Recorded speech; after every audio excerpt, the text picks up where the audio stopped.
Northern Sri Lanka, fighting between the army and Tamil rebels has intensified. And along with that battle, a public relations campaign is heating up. The army is distributing video of refugees being welcomed into their care. But as the CBC's Jean-François Bélanger explains, access to the refugees is tightly controlled, and the reality of their plight may be very different. Sheltering them in special villages. The pictures come from the Sri Lankan army, handed over a news agency. The soldiers also keep a watchful eye on the few journalists who've been allowed inside the camp. We were not able to check independently the conditions in which refugees live, nor could we hear their side of the story. The government stopped us from visiting refugee camps, denying us access to Vavunia, the city where they're located. We were allowed to visit this transit camp in Kilometres. Government forces had recently captured the stronghold of the rebel Tamil Tigers. But when we got there, the refugees had left. Others were expected, but we were not allowed to wait for them.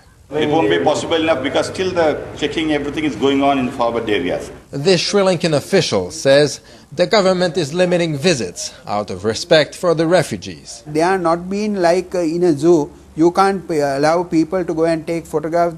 But these pictures given to us by aid workers offer a different explanation. Human Rights Watch made a field visit to confirm all that.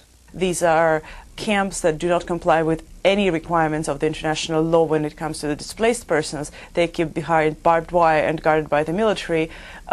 We have reports that some people disappear. The Sri Lankan Ministry of Foreign Affairs sees nothing wrong with barbed wire fences. The barbed wire is there because that's the way we demarcate property in this country.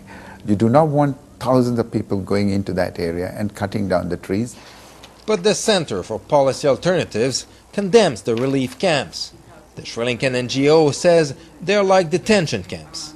IDPs who have gone through horrendous experiences, lost loved ones, are treated like suspects, criminals.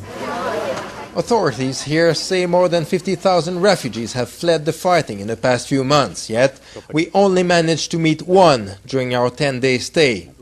A man, perfectly articulate in English, brought to us by Sri Lankan troops a few minutes before we left. Soldiers and police guard shooting sometimes. Jean-François Bélanger, CBC News, Kilometres, Sri Lanka.